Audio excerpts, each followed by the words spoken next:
heroes and maybe some fictional characters whom we absolutely adore, right? Shaktiman, He-Man, Batman, Superman maybe. But as a 90s kid, my favorite memories have been rushing back home after school every day only to see the animated series of anyone? Captain Planet and the Planeteers. Absolutely. I'm so happy some of you in the audience have heard of this show. So those who are not aware about this, 5 Planeteers have been selected from across the world and they've been entrusted with this responsibility of protecting the planet from environmentally disastrous activities carried out by a group of eco-villains. Now Captain Planet. He's the blue-bodied, the green-haired, the one in red chuddies, and he's the Earth's first eco-superhero. He is summoned by the elements of earth, fire, wind, water, and a very important superpower, the heart. True. He's my favorite super character, and I have always wanted to be one of the Planeteers with the rings and the superpowers. Hello all, I'm Nilima Mishra, and I'm no environmentalist. I'm definitely not a businesswoman. I'm no climate change or sustainability expert either. I'm not a polar explorer. Now you must be wondering why am I here?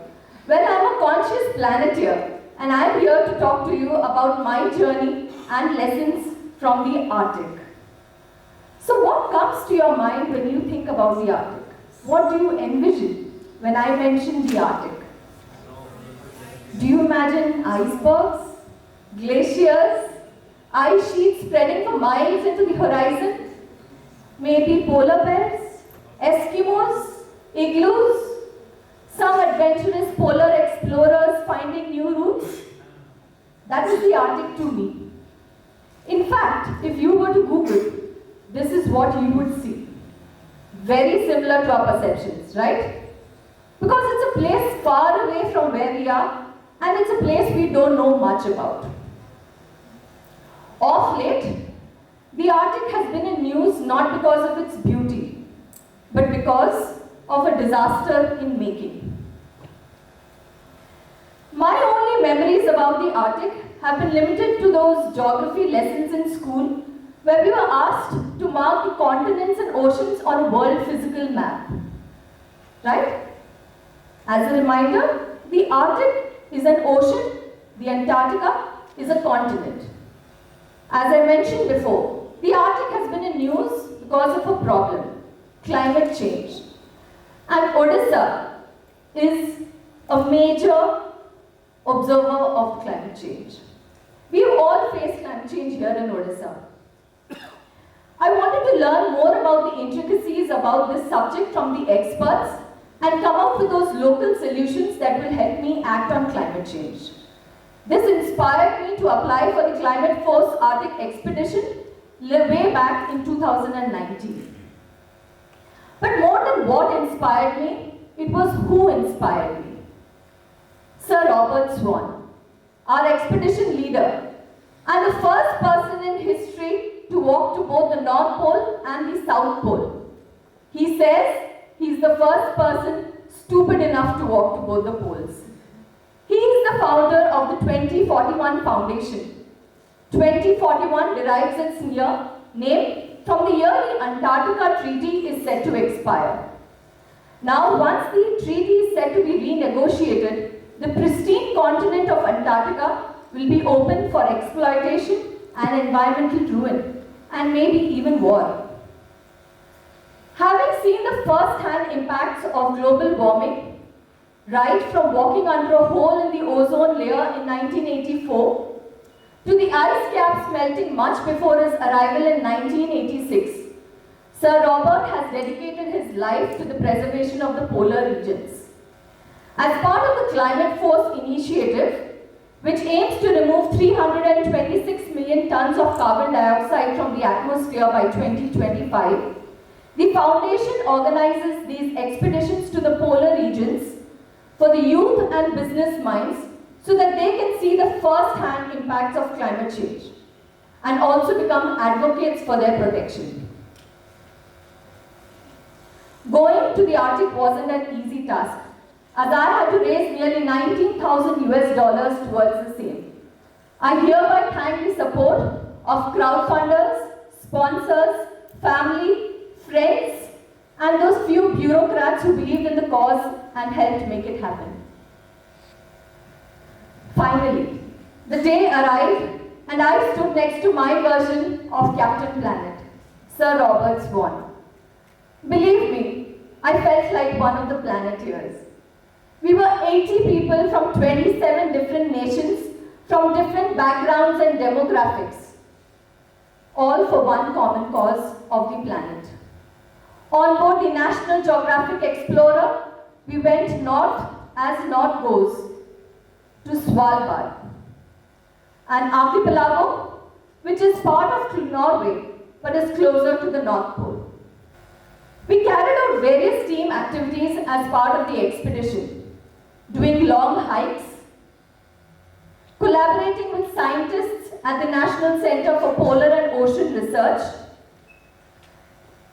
observation visits, zodiac rides, and I even jumped into the waters of the Arctic for a polar plunge. There is nothing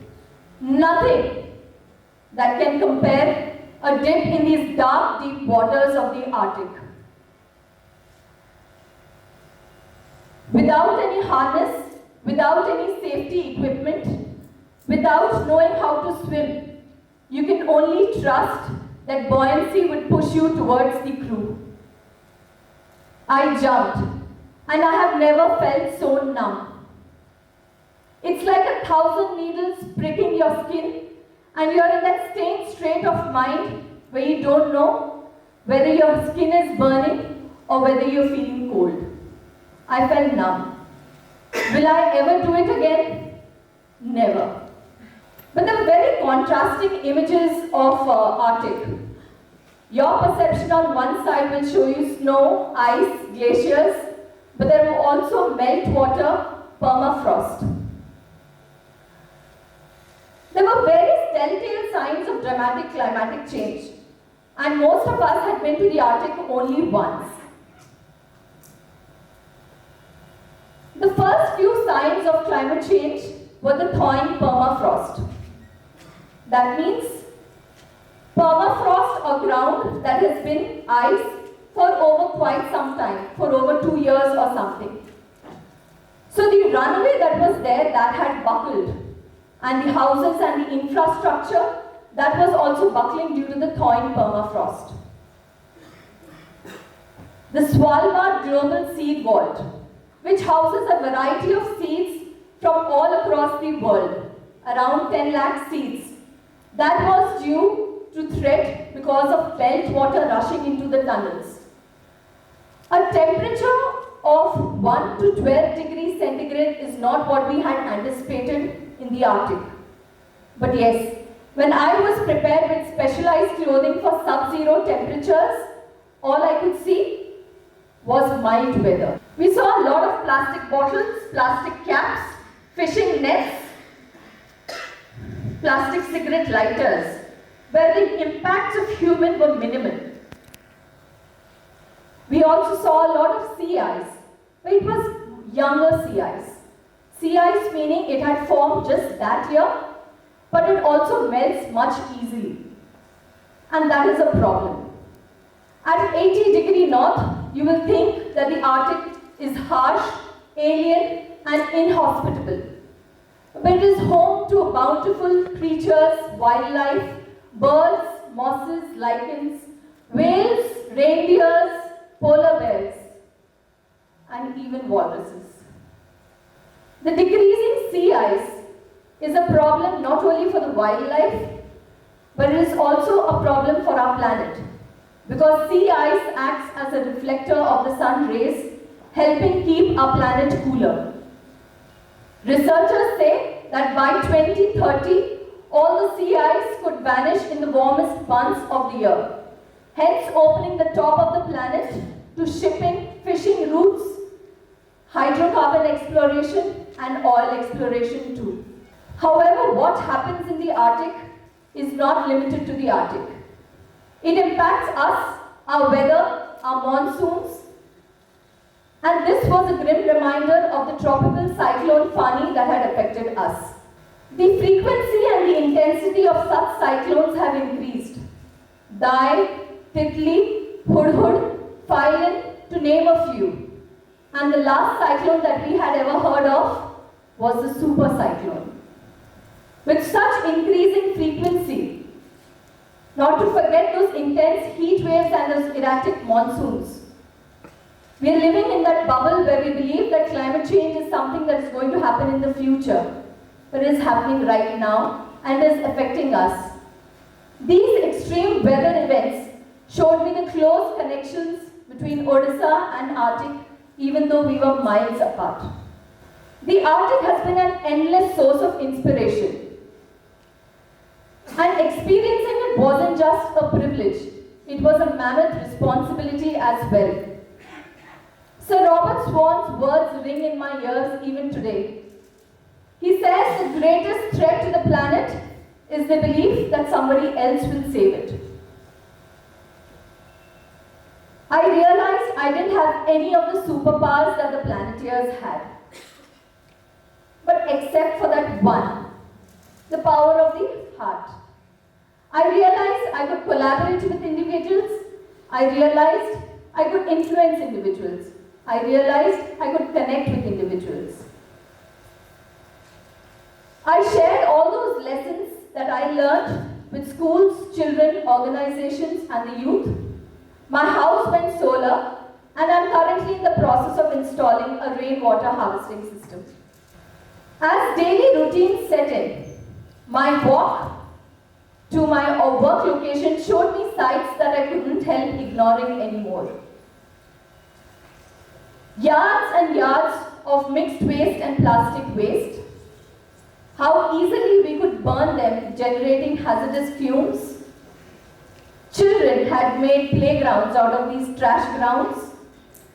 Animals eating them without knowing that they would be bloated up with plastic. How rat pickers would rummage through our trash only to find resources. How sanitation workers would lift our trash without any care for safety. This made me think, and I realized a more sustained effort was required.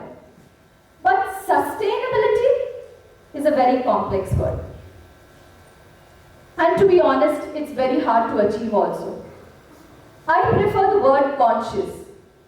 If you have the right intentions and you are aware of the consequences of your actions on others, the planet, and yourselves, you're in the right direction. Complex environmental issues can be broken up into those small yet impactful actions that have meaning and can be taken ahead on a daily basis. Newspaper articles also didn't help me either. When I read news about how animals ingest plastic and would die. This led me to start my entrepreneurship journey with Seba Green Solutions, where I could provide people those simple yet impactful actions that they could do on a daily basis. We educate people about waste, about how waste is a resource if you only segregate it, about how waste should be your responsibility, not the responsibility of the municipality. We promote composting, that means segregating your waste into recyclable waste, compostable waste, and reject waste. And the third is providing alternatives to daily use plastic products. Bamboo toothbrushes, bamboo cutlery. The fight of reusables versus disposables. Captain Planet says, the power is yours. And I have come to believe that superpowers don't make superheroes. The true power lies in the ability to inspire individuals to be superheroes in themselves. And you all can be a superhero. Thank you so much.